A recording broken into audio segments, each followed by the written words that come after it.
Ô gente, Roberto Rilo Bíscaro aqui. O filme de horror mexicano O Ecera ficou no topo da lista dos melhores filmes de terror de 2023 do site Rotten Tomatoes durante muitos e muitos meses. Ele só foi destronado mais para frente do ano pelo argentino When Evil Lurks. Então agora o Ecera ficou no Rotten Tomatoes como o segundo melhor filme de horror de 2022. Eu tô gravando esse vídeo em janeiro de 2024, que foi quando eu finalmente assisti o Ecera, tá? Que já está no catálogo da Amazon Prime há muitos meses. É que eu sou, assim, tão disperso, né? Eu ainda estou fazendo o rescaldo das coisas de 2023 ótimas que eu não vi ainda. Mas, assim, assisti e tem algumas coisas que eu quero falar em uma sessão de spoilers que eu avisarei ao final do vídeo, tá? Porque o filme ele tem um tratamento do assunto que é muito original e que é muito bom, e tem um roteiro muito bem feito.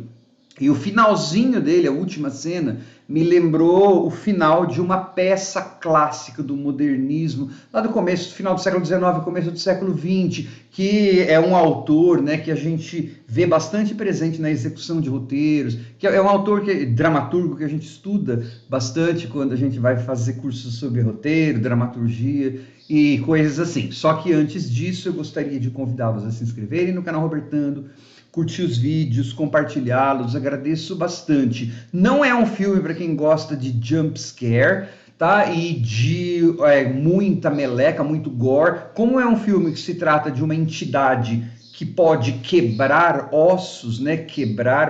E aí que a gente sabe que quando uma coisa quebra, depois ela pode se reconfigurar de uma forma diferente. Esse filme ele vai estar muito em algumas cenas, dá aquela gastura, aquele negocinho, especialmente porque a nossa personagem central, independentemente dessa entidade que se chama o Ecera, que pode existir ou não, né, pode ser uma projeção mental dela, ela tem o costume de estalar dedos quando ela está nervosa. Então, assim, o máximo de horror que eu vi é essa coisa de horror corporal, né, de um osso aparecendo quebrado, assim. Agora, gore não tem, o filme é lento, quieto na maior parte das vezes, com situações que você fala, eu já vi isso em outros filmes de terror, só que o que conta aí para a qualidade dele é justamente o desfecho, que eu vou falar depois, e como que o roteiro é muito bem construído, tá?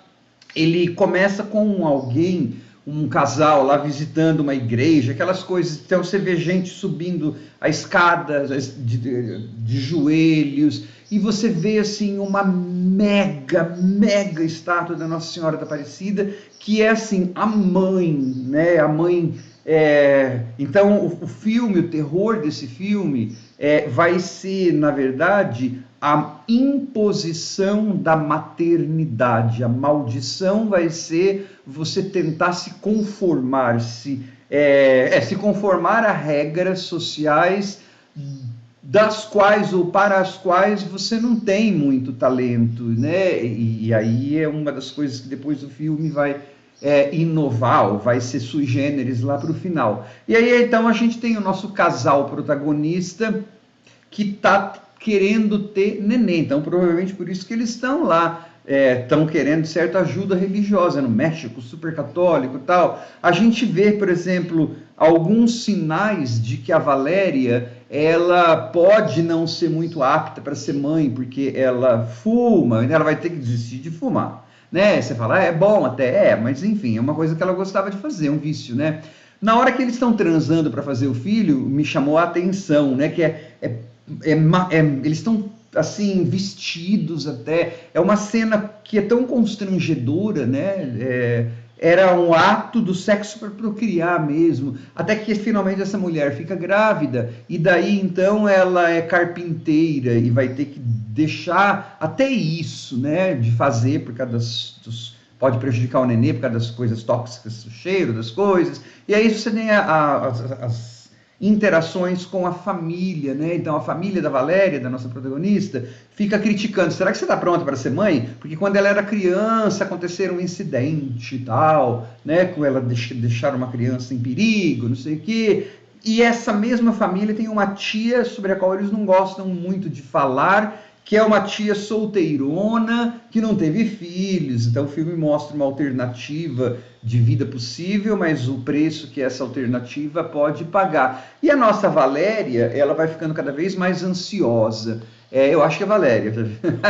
É que eu sempre imaginei um outro nome para ela, depois eu vou contar por quê. Mas assim, e aí então ela vai começando a ver essa bone woman em inglês, essa hueseira, que é uma entidade que quebra ossos, e aí você tem aquelas coisas, crack, parece que ela acorda de vez em quando gritando, porque o osso está quebrando, não sei o quê. Lembra, a gente quebra para depois recompor coisas. Então essas visões da hueseira pode ser uma projeção mental da nossa heroína, da nossa protagonista, porque ela aparentemente está muito ansiosa para ter filhos, e por ter filha, né, grávida. E aí a gente vai descobrir um passado da nossa Valéria com algumas informações que eu não vou dar aqui, né? Uma delas é que ela era uma menina mais punk e ela já tinha deixado muitas coisas da identidade dela, né, do passado. Então a maternidade, que é uma imposição social, a gente percebe no filme descrita assim, tratada assim, e ela ia ter que se conformar mais ainda com aquilo, vai causando o horror do filme. Então é um filme bastante lento, bastante a conta-gotas, né? Então tem cenas que você fala, mas eu já vi.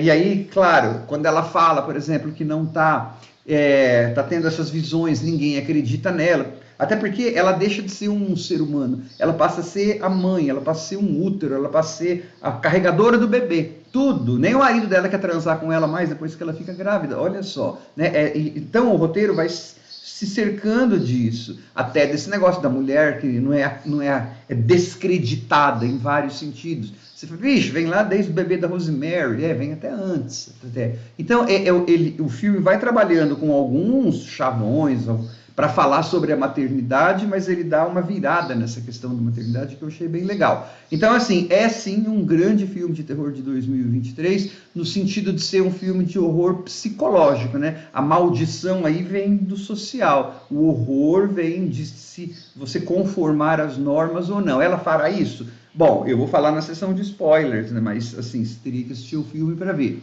É realmente um filme com muito cuidado. O roteiro dá as pistas todo o tempo, ele é bem construído, ele tem situações que fica, né? Só que ele não tem bum!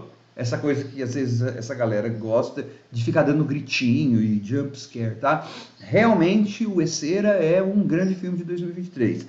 Agora eu vou falar, tô dando um tempinho para as pessoas começarem a desligar o vídeo, quem não quiser spoiler, porque agora eu vou falar do filme assim, livremente, sem me preocupar com finais e coisas, né?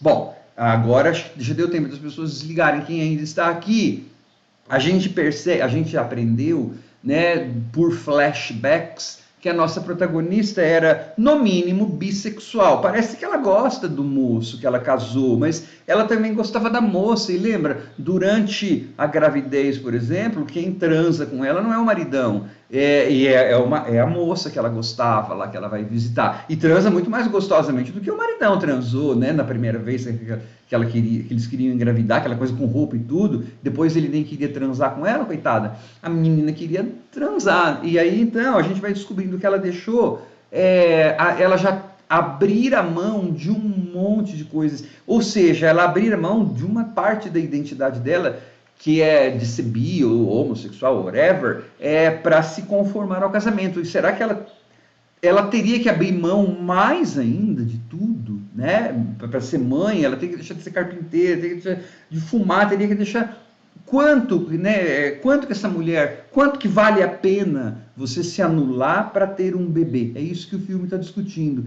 E eu curti muito o final, a resolução, porque assim, ele não mostra a nossa mãe, né, se adequando ao papel de mãe, que é uma coisa que eu vejo muito em filme norte-americano, estadunidense. Sei lá se esse filme não vai ganhar remake norte-americano.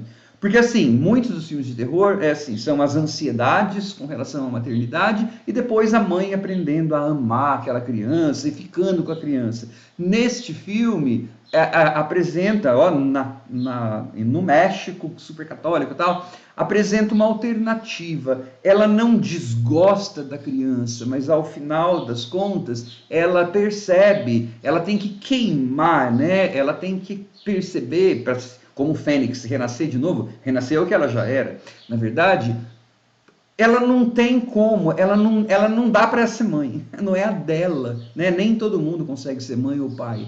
Então, ela tem o nenê, só que aí, então, ela não vai aprender a controlar sua ansiedade para ser uma boa mãe, como eu vejo em um monte de filme de terror. Não, ela simplesmente chega à conclusão de que não dá para ser mãe. Aí ela vai embora. Ela vai embora chorando, não é uma situação fácil para ela. E aí, quando ela vai embora, ela sai do apartamento, né? O cara tá tomando conta da criança, você vê ela fechando a porta, com a mochila, com o negócio de carpintaria, e de certo ela vai lá com a namorada dela, vai pra montanha, você sabe o que ela vai fazer, mas ela vai estar livre daquela vida.